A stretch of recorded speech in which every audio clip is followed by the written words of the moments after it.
Magandang umaga ulit sa inyo lahat. Sino na po ang nakaapat na umaga sa inyo? Pakitaas ang kamay. Aba, kalahati. Yung iba siguro hindi nagising. No? So, nung unang umaga ng ating pagnunubina, kasama natin si Mama Mary. Ang grasya na hiling natin ay nawa, tulungan tayo ni Mama Mary na makita natin kung sino talaga tayo sa paningin ng Diyos. No? Na tayo ay kanyang anak, na tayo ay mabuti, na tayo ay kawangis ng Diyos at kamukha ng Diyos. So yun po yung unang-unang hiniling natin na ipakita sa atin ng ating mahal na ina sa kanyang panalangin. Pangalawa, ay ipinanalangin natin ang mga pamilya na sa paglalakbay natin papunta sa sabsaban ay kasama natin nawa ang pamilya natin na maglalakbay para sa kapayapaan, pag-ibig, pag-asa at pagmamahalan.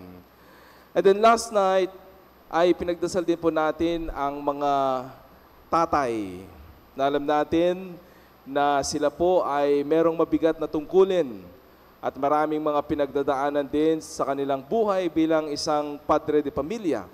Maraming mga pagsubok na kanilang kinakaharap araw-araw. Ngayong umaga ay narinig natin ang napakagandang kwento ni Manoah at ni Zacarias. Para bang pag marinig mo yung kwento sabi, sana mangyari din sa akin ito. Para bang sinasabi doon, nakinig ang Diyos sa kanilang panalangin.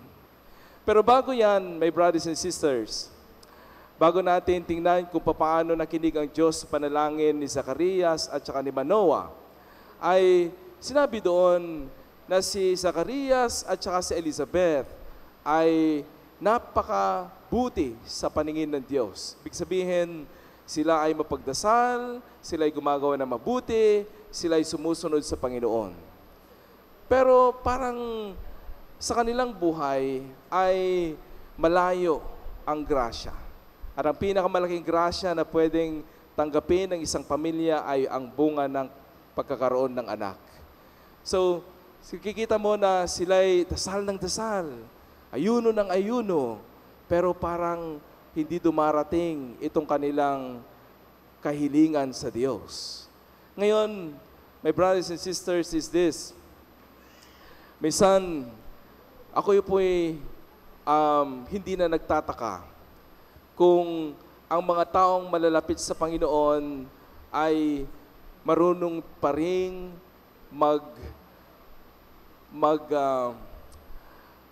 kumbaga parang hindi naman tampo sa Diyos, kundi magtanong sa Diyos. No?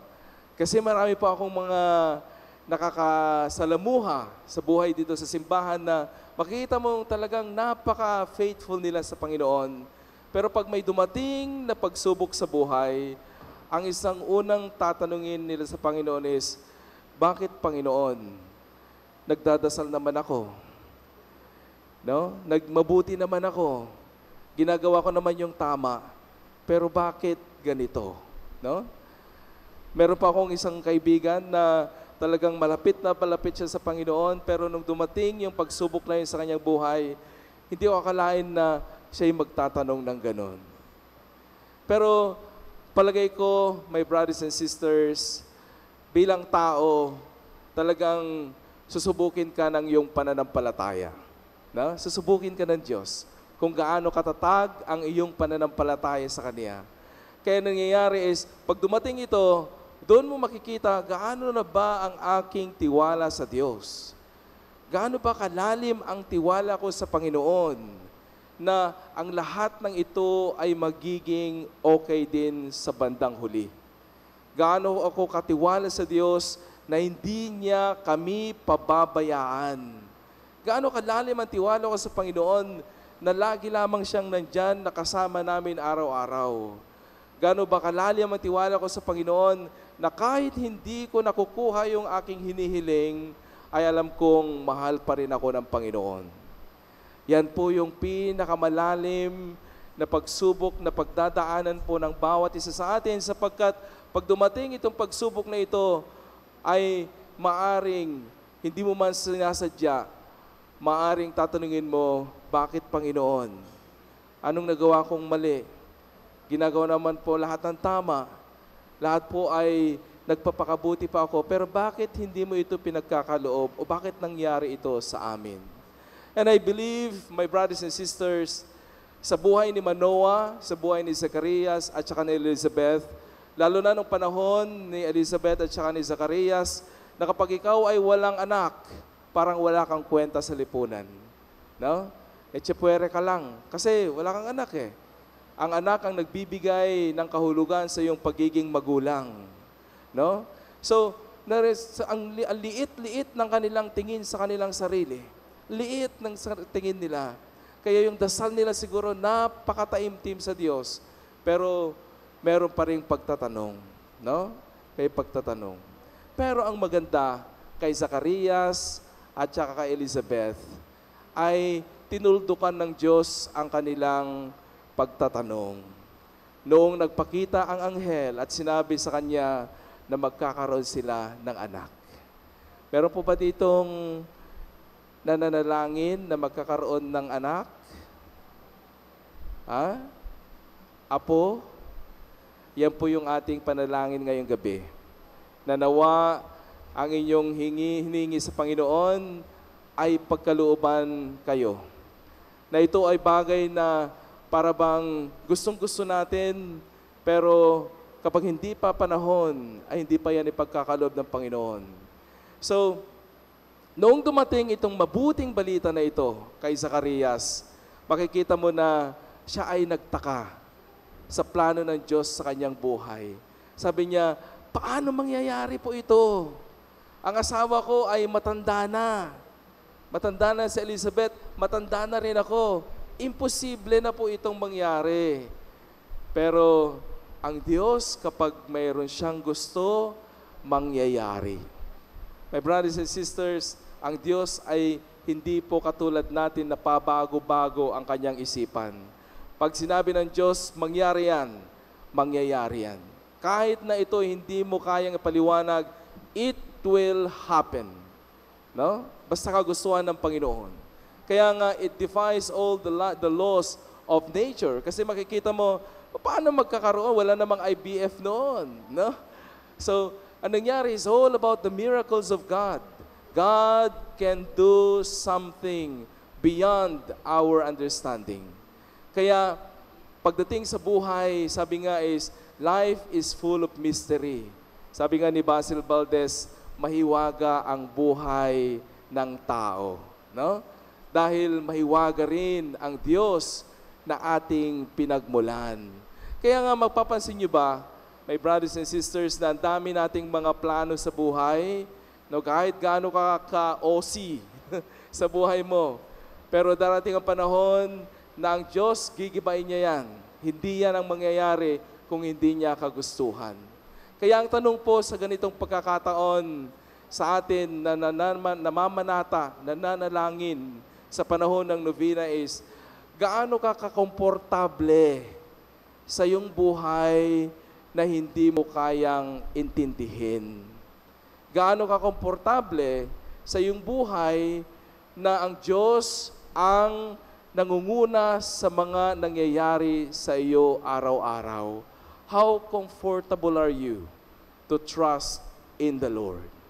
Because that is very, very difficult. Napakahirap pong magtiwala sa isang bagay na hindi kayang ipaliwanag ng ating isipan. Napakahirap. Meron pa akong isang experience. Ito po medyo mas lumalim ang aking spiritual life because of the help of my spiritual director.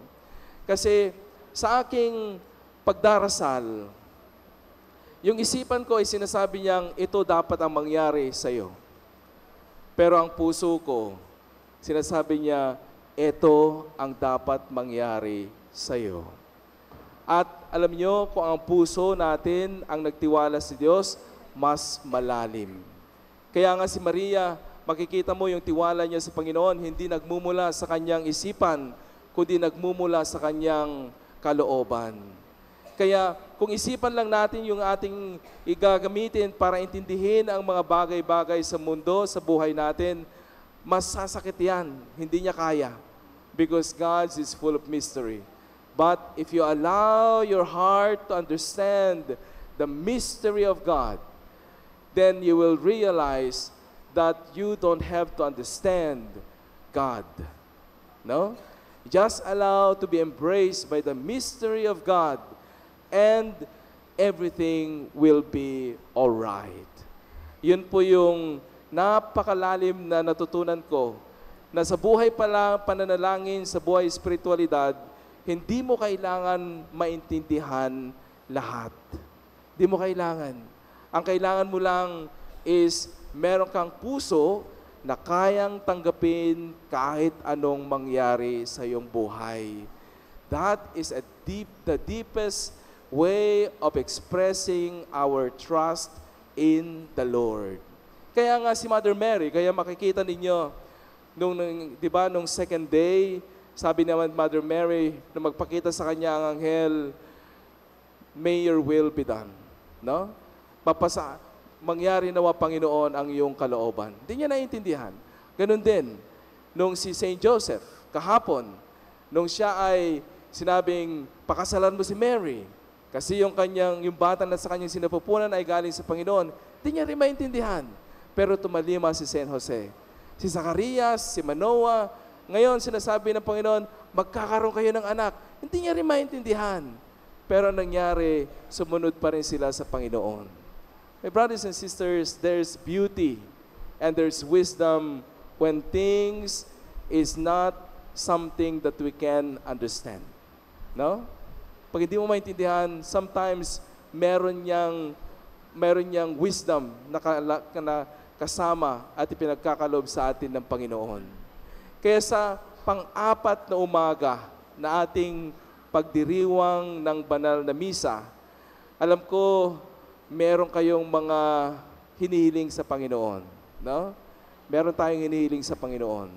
Ngayon ang tanong dito is, kaya mo bang mahalin ang Diyos kung ang iyong hinihiling ay hindi niya ipagkakaloob? Yun po yung malaking tanong. Kaya mo bang unawain at intindihin sa iyong puso ang kalooban ng Panginoon kung ang iyong kagustuhan ay hindi niya ipagkakaloob? Dito po natin malalaman kung talagang ang puso mo ay naniniwala sa misteryo ng kanyang pagkadiyos. Sapagkat dito natin makikita na ang isang pusong nagtitiwala sa Panginoon, magiging katulad ka ni Mama Mary, sasabihin mong, may your will be done. Panginoon, kung ano man po ang iyong pagkakaloob, bahala na po kayo. Napakahirap, ano? Kasi sa mind mo, sinasabi niya, hindi dapat. Meron palang dapat kaming gawin para mangyari ito. Pero sa puso mo, nandun na yung pagsusuko ng pinakamaganda sa buhay natin ay ang pagtitiwala natin sa Diyos. Si Mother Mary, tutulungan niya po tayo. Tutulungan niya tayong tanggapin ang mga bagay na ito unti-unti sa ating buhay. Na habang tayo lumalapit sa kanyang anak, lalo nating nakikita na hindi natin kontrol ang buhay natin. Hindi natin kontrol ang ating kinabukasan. Hindi natin kontrol kung anong mangyayari sa atin. Kaya nandiyan si Mother Mary to help us, to walk with us, to pray with us. Nang sa ganon, yung ating tatahakin, gaano man ito kadilim, gaano man ito karaming tinik, ay alam natin na hindi niya tayo pababayaan. My brothers and sisters, whatever intentions na meron kayo sa inyong puso, of course, sa isipan natin, sinasabi natin, sana ito'y pakinggan ng Panginoon. Nakatulad din ng ginawa niya kay Manoah at saka kay Zechariah. Pero ganun pa rin, no? Ang Diyos ay Diyos. Ibig sabihin, siya pa rin ang merong huling salita sa lahat ng bagay. No? So, magdasal po tayo ngayong umaga na yung mga hinihiling natin sa Diyos, kung kalooban niya, ay ipagkaloob niya sa atin. Pero kung hindi man, sabihin lang natin sa Panginoon, alam ko may iba kang plano. No? May iba kang plano, Panginoon. Alam niyo po ba, na ako po ay hindi naman nangarap na maging pari, sapagkat ako ay napakalayo sa simbahan. No? Malayo kami sa simbahan, hindi ako lumaki sa religious family. Kumbaga sabi ko nga, maraming beses ko na pong binabanggit sa aking mga homily, siguro po ay nagsisimba kami twice a year. 2 beses lamang sa isang taon, Holy Week at saka Pasko. Doon lang kami nagsisimba. Pero, meron akong magulang na malapit sa Diyos. Siguro yun po yung kaibahan. Kasi yung magulang ko, malapit sila sa Panginoon. Ibig sabihin, hindi man sila nagsisimba every Sunday, pero nakikita ko sa kanilang buhay, yung tinatawag nilang madasalin, may tiwala sa Panginoon, at matulungin sa kapwa. Yun ang nakita ko sa kanila. And sabi ko nga, Panginoon, paano ako napunta dito sa buhay na ito? Siguro dahil sa panalangin ng aking mga magulang. No? Na may plano pala ang Diyos sa akin na someday ako ay tatayo sa harapan ng mga tao to preach Jesus. Yan lang naman po ang purpose ng pari, to preach Jesus. And it's to tell you that Jesus loves you. Yun lang po ang pinaka-identity ng isang pari, sabihin sa mga tao na mahal kayo ng Panginoon.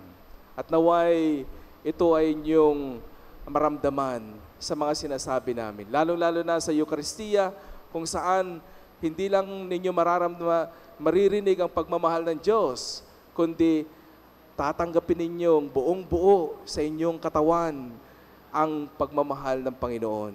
So may plano ang Panginoon na hindi natin alam. Ang mahalaga lang is magtiwala lang tayo. Kaya niyo bang magtiwala sa Diyos? Yes. Oo. Yan po yung pinakamahalaga. Sabihin natin, Lord, ibibigay ko yung tiwala ko sa iyo kasi napakabuti mong Ama. Alam kong hindi ka naghahangad ng masama sa iyong mga anak. Never. God is a very loving Father. That's why you can trust Him, you can give yourself fully to Him because that's how He loves us. Amen?